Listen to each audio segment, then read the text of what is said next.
This video will give you more information about generative topics in the TfU framework. This video delves deeper into what a generative topic is, how to develop a generative topic, and how to begin to use it in your planning and teaching. The generative topic is only one of the 4 elements of the TfU framework. The generative topic signals the beginning of your planning in TfU. By the end of this video, you will understand what the key features of generative topics are, where to begin when creating a generative topic, and tips for teaching with a generative topic.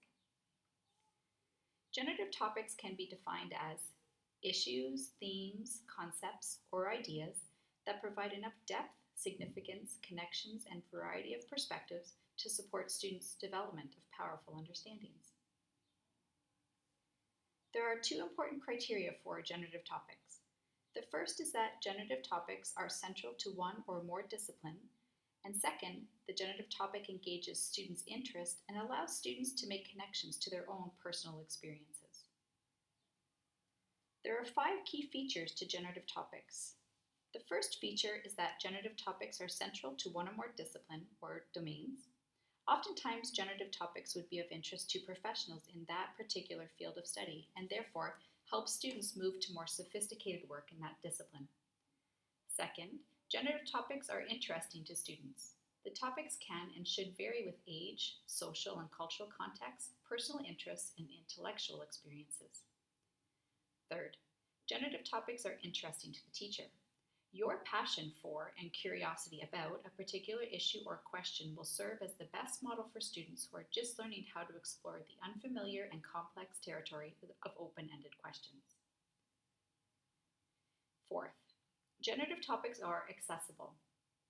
This means that there are lots of age-appropriate resources available to students to investigate the topic and that it can be addressed through a variety of strategies and activities that will help students with various strengths and inclinations to make sense of it.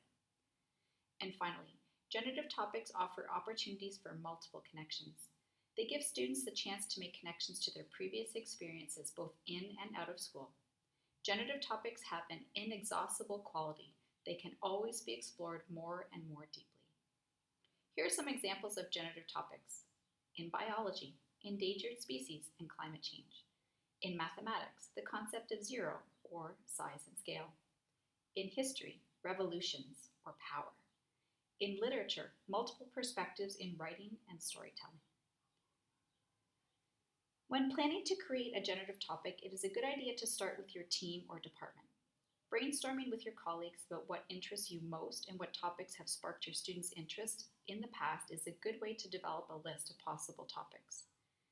Create an idea web around your ideas and see what concepts, projects, resources, and connections that you can make with this topic. The deeper you can go, the more likely it is that you have found a solid generative topic. Look for the areas of the idea web that are thickest with connections, those topics that are steeped in controversy or that are open to multiple perspectives and interpretations. Look for those topics that do not lend themselves to right answers and require students to formulate their own opinions. This is what makes a generative topic so great and engaging for students. When teaching with generative topics, you have to do some investigation into your students. Get to know them. What are their likes and dislikes? What issues in the news have sparked their interest lately? Are there any topics to which your students already have strong opinions about? When you're planning for your unit, remember to give your students time to explore the material, make connections, and develop their understanding. This ensures that students have time to develop, reflect upon, and share their understandings with you and their classmates.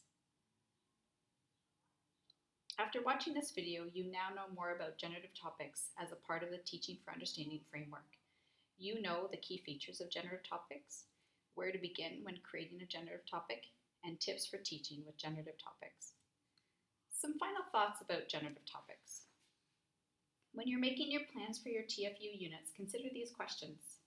Which topics are you currently teaching that lend themselves already to being a generative topic? Which topics do you know your students find the most interesting? Which topics do you find the most interesting? And finally, how is the proposed generative topic important to your discipline? And now you know more about generative topics in the TfU framework.